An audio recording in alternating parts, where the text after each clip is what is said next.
Welcome to the MUFG Global Markets Podcast.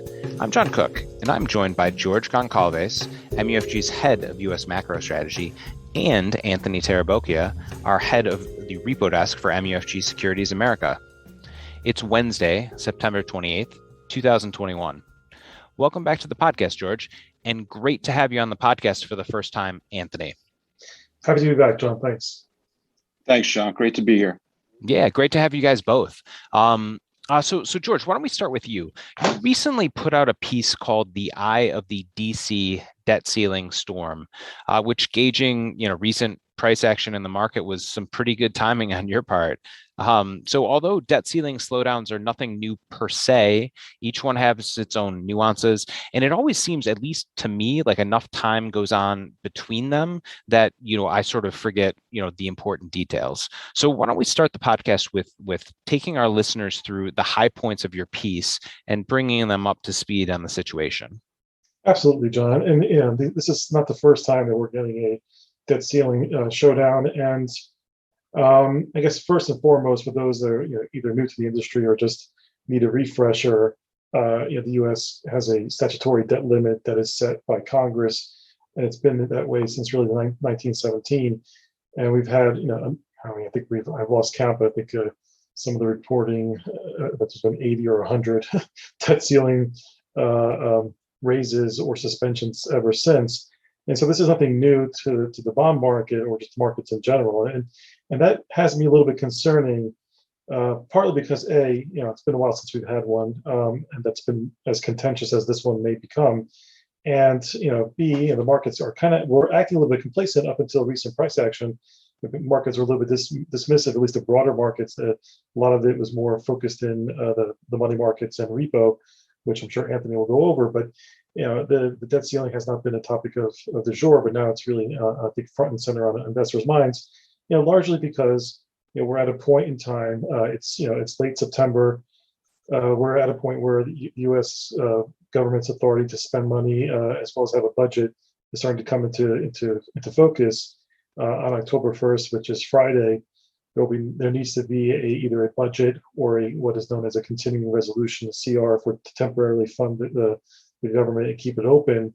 And if we don't get that in place before October 1st, there's a risk that the government will go into some version of a shutdown, which we've also seen as well. And to further complicate situations, there has been attempts at trying to keep the government open, as well as keep it funded, as well as address the debt ceiling.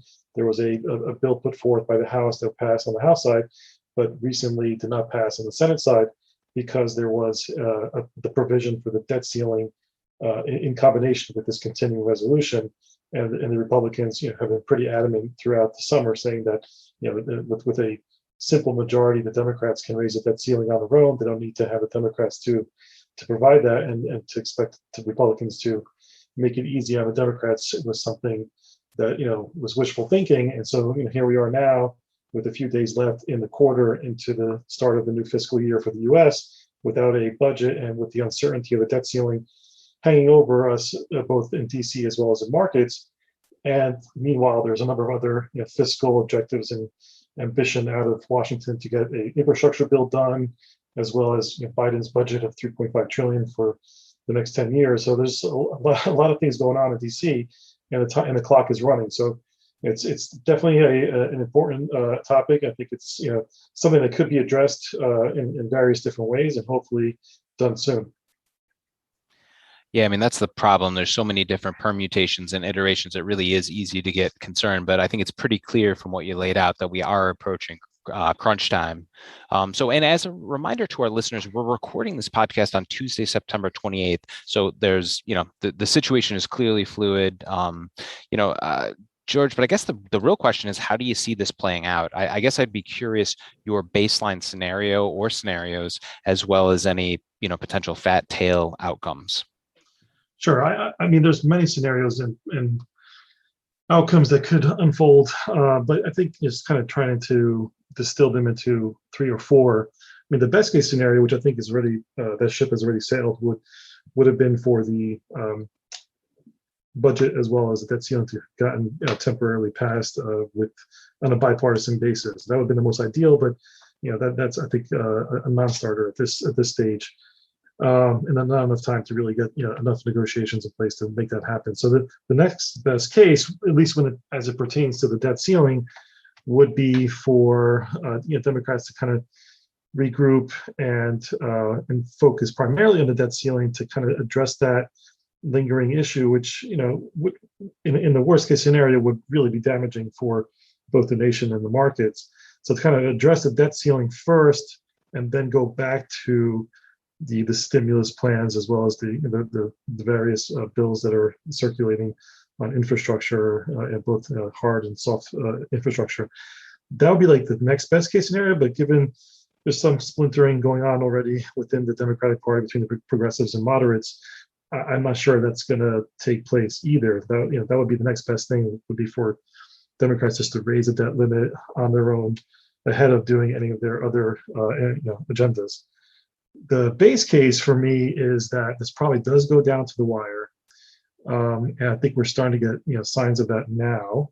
I hope I'm wrong. I hope that things do change and that we we get some sort of compromise both within the parties at play, and that something is drafted before the end of the week on at least for the keeping the government open, because then that makes it easier for all the other bills to kind of work through, but also similarly getting a plan in place if the Democrats are going to go through and do reconciliation on the debt ceiling. It's a much more involved process using that route, and so they need to really start up soon. Hopefully they're already in motion with that plan C or D, whatever you want to call it, and that gets at least signed off and done before what we now know, at least from recent news, where Treasury Secretary Yellen has said that the Treasury most likely will run out of cash around October 18th. I'm playing it safe. October 15th is the middle of the month. I think would be a big deal, considering just how coupons are paid and how the market trades. I think the middle of the month is a key date. So if we get too close to that date, that's going to be, markets are going to be very volatile, in my opinion. So I think getting it done way ahead of time, as soon as possible, would be my base case, but it could go down to the wire, and that's where it gets tricky for the markets. I mean, in the worst case scenario, which I don't think we're going to get, I think that there will be a plan or some way to either suspend the limit again, if there's some sort of agreement they can forge, or probably an actual outright lifting of that limit done before that October 15, October 18 period. But there's a lot of complexities. There's the COVID payments, the COVID relief payments that are going out the door. There's just a lot of moving parts down in DC with what's going on nowadays with the budgets, and so I don't think drawing it down to the wire is the right way of doing it. And there's always that risk of an accident, of tipping over into a technical default. I don't think that's what's going to happen, but would be the worst case scenario, and I think everyone's going to avoid that at all costs. Yeah, I mean, I would think so as well, but certainly sounds like plenty of opportunities for unforced errors, if you will. So that's a great summary of kind of where we are and where this could go. So Anthony, let me turn this over to you. Given what George has laid out for us, I'm curious how the market's taken this, how price action has evolved in the money markets over the last days and weeks, as example, as markets have started to price in this potential event or uncertainty. And given the scenarios that George lays out, I'd like you to walk our listeners through how markets would likely react. And, is it possibly different this time versus prior experiences? Yeah, thanks, John. I think George did a great job, covering most of it. From a market perspective, obviously with the amount of liquidity in the system right now in the front end, we just really don't see a similar backup in rates, that we saw in previous episodes. Over the past few weeks, we have seen the bill curve cheapen modestly. Like George mentioned today, Treasury Secretary Janet Yellen came out with a drop dead date of October 18th. As a result, we did see further cheapening, of specific bills, mostly maturing between mid-October to late October. In addition, people are going to be paying attention to those Treasury coupons that are maturing around the same days that are going to pay a coupon, and they're going to have to pay out maturities. These are the ones investors are going to be shying away from. We went through a similar fire drills in the past, where end user accounts and money managers, they don't want to be holding these specific issues around these dates. this could quickly spread into the repo market as well and start creating dislocations across specific issues and also spill into the general collateral markets. We have yet to see this, but we can't completely, write this off until Congress comes to an agreement. In the meantime, I believe we're going to see a steady increases at the Fed's RP facility, until this is resolved. Liquidity providers, can sleep better at night knowing their cash is with the Fed rather than invested in shorter dated T-bills and coupons, that could be impacted by potential default.